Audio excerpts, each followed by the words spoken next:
కానీ స్త్రీని ఒక ఆటబొమ్మగా చేసి చూసేటటువంటి సంస్కృతి, స్త్రీని వాడుకొని కాల్చి పారేసేటటువంటి సంస్కృతి, 6 నెలల పాప, 7 నెలల పాప, 7 సంవత్సరాల పాప, 17 సంవత్సరాల పాపన, 70 సంవత్సరాల ముసలియ, తేడా లేకుండా చేస్తున్నటువంటి అత్యాచారం, ఆడవారి పట్ల జరుగుతున్నటువంటి అత్యాచారం. మొట్టమొదటి గలం ఎవరిది లేవాలి? మొట్టమొదటిగా ఈ వాక్యం ప్రకారం ఎవరు మాట్లాడాలి? నువ్వు నేను కాదా? ప్రపంచంలో ఉన్న ప్రతి దేశం మాట్లాడుతోంది, దేశంలో ఉన్న ప్రతి సంఘం మాట్లాడుతోంది, క్రైస్తవ సంఘం తప్ప. క్రైస్తవ సంఘానికి కనీసం ఒక స్పందన తెలియచేయాలి అన్న ఇంగితం కూడా లేకపోయింది. మనం కేకులు ఒకరి నోట్లో ఒకరు కుక్కుకొని క్రిస్మస్ చెప్పుకుందాం సరిపోతుంది అని అనుకుంటున్నాం. ప్రియమైనటువంటి దేవుని సంఘమా, ఇది మన బాధ్యత, ఇది మన హక్కు అన్న విషయాన్ని జ్ఞాపకం చేసుకోండి.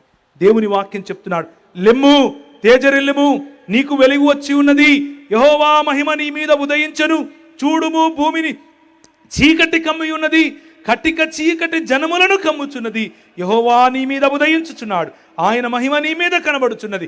జ్యోతులై మీరు వెలగాలి, జ్యోతులై శుద్ధీకరించుకోవాలి, ఈ సమాజంలో వెలుగులుగా నిలబడాలి, ఈ సమాజంలో ఉన్న చీకటిని పారద్రోయాలి. ఆధ్యాత్మిక చీకటి, మానసిక చీకటి, సమాజంలో ఉన్న చీకటి, అలాగే దేవుని రాజ్యమును ఆపేటటువంటి చీకటిని పారద్రోయాలన్నటువంటి బాధ్యత మనకు ఈ నూతన సంవత్సరము ఇస్తే ఎంత బాగుంటుంది.